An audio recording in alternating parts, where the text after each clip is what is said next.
Part 1, Text Messages. How often do you send text messages? I send text messages quite frequently throughout the day, probably around 20 to 30 messages daily. I use them to stay in touch with friends and family, like making plans or sharing updates. I find texting convenient for brief exchanges when a phone call isn't necessary. Is sending messages popular in your country? Yes, text messaging is extremely popular where I'm from. Most people, especially younger generations, prefer texting over calling for everyday communication. We also use various messaging apps like WhatsApp and similar platforms extensively. It's become the primary way people stay in touch with each other. Did you send more messages when you were younger?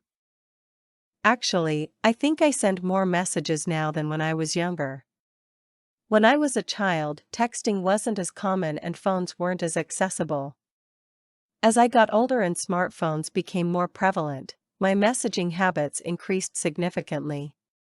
Young people today probably text even more than my generation did at their age.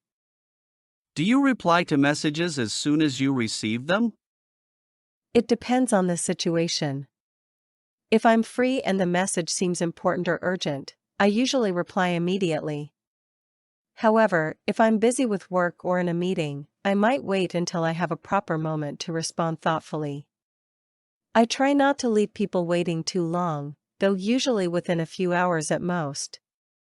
If you want the full script of all the questions and the band 9 sample answers mentioned in this video, just write the word full text in the comments below, and don't forget to subscribe to this channel for more IELTS speaking practice videos.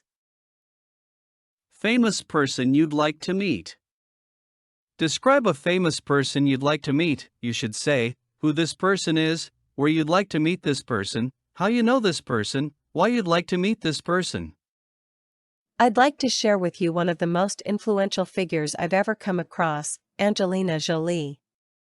She's a truly remarkable woman, known not only for her exceptional talent and unforgettable performances on screen but also for her tireless humanitarian efforts, which you might have heard about. Anyway, let me tell you how I became familiar with her profound impact beyond Hollywood. It was last summer during my break when a friend recommended a book inspired by her life and advocacy work. To be honest, I was initially reluctant to invest my time in a biography.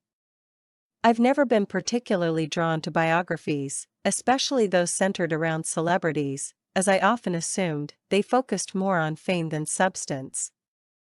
However, his enthusiastic recommendation persuaded me to give it a shot. I'm grateful I did because, from the very first chapters, I was drawn into a narrative that challenged all my expectations. What stood out to me immediately was that Jolie's success isn't just about Hollywood achievements. It's about lifting others up. Her work with refugees, her advocacy for women's rights, and her fearless approach to addressing global injustices showed me a new side of her, one I hadn't fully seen before.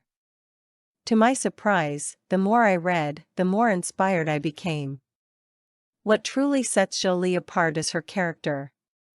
Despite her worldwide fame, she remains grounded. Moreover, her modesty and down-to-earth manner are truly inspiring. Especially for young people like myself who are searching for real-life role models, if I ever had the chance to meet her, I wouldn't want it to be at a red carpet event.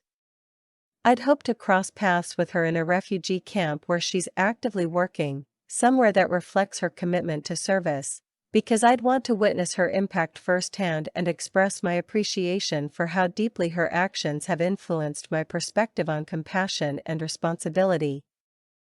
All in all, Angelina Jolie is an incredible humanitarian figure whom I deeply respect, and I'll forever admire her dedication to helping others. If I hadn't read her biography, I might never have become familiar with such an inspiring person. Part 3, Fame and Children. What are the advantages and disadvantages of being a famous child? Being a famous child offers significant advantages like access to exceptional opportunities and resources that can accelerate development and career prospects. For example, Emma Watson used her Harry Potter fame to study at top schools and build successful careers in acting and activism. However, the major disadvantage is the loss of privacy and normal childhood experiences due to constant public attention, which prevents famous children from developing naturally or making mistakes privately. Macaulay Culkin, for instance, found it impossible to do normal things like attending school or playing with friends without media attention. What can children do with their fame? Famous children can use their platform to raise awareness for causes they care about and inspire others to make a difference. Because they get so much media attention and have large audiences, they can shine a light on important issues and encourage people to take action for social, environmental, or charitable reasons. Greta Thunberg is a good example. She used her fame as a climate activist to speak to world leaders at the UN and inspire millions of young people around the world to join climate strikes and protect the environment. What can today's children do to become famous? Today, children can become famous by making fun and interesting content on social media and building a loyal group of followers through regular, genuine posts. Social media has made fame more open to everyone, since anyone with creativity and effort can reach a wide audience without needing approval from traditional industries. Success often comes from knowing what audiences like and posting regularly. Charli D'Amelio is a clear example. She became one of TikTok's most followed creators as a teenager by sharing dance videos from her bedroom, which later brought her brand deals, TV spots, and even her own reality show. Do people become famous just because of their talent? No, they don't. Talent by itself is usually not enough to become famous. While being talented helps, fame often depends on other things too, like timing, luck, marketing, connections, persistence, and sometimes even controversy. Many very talented people spend their whole lives performing locally without ever becoming well known, while some celebrities with little talent become hugely famous by promoting themselves well or being in the right place at the right time. For example, Kim Kardashian gained massive fame more through circumstances and smart use of media than through artistic talent.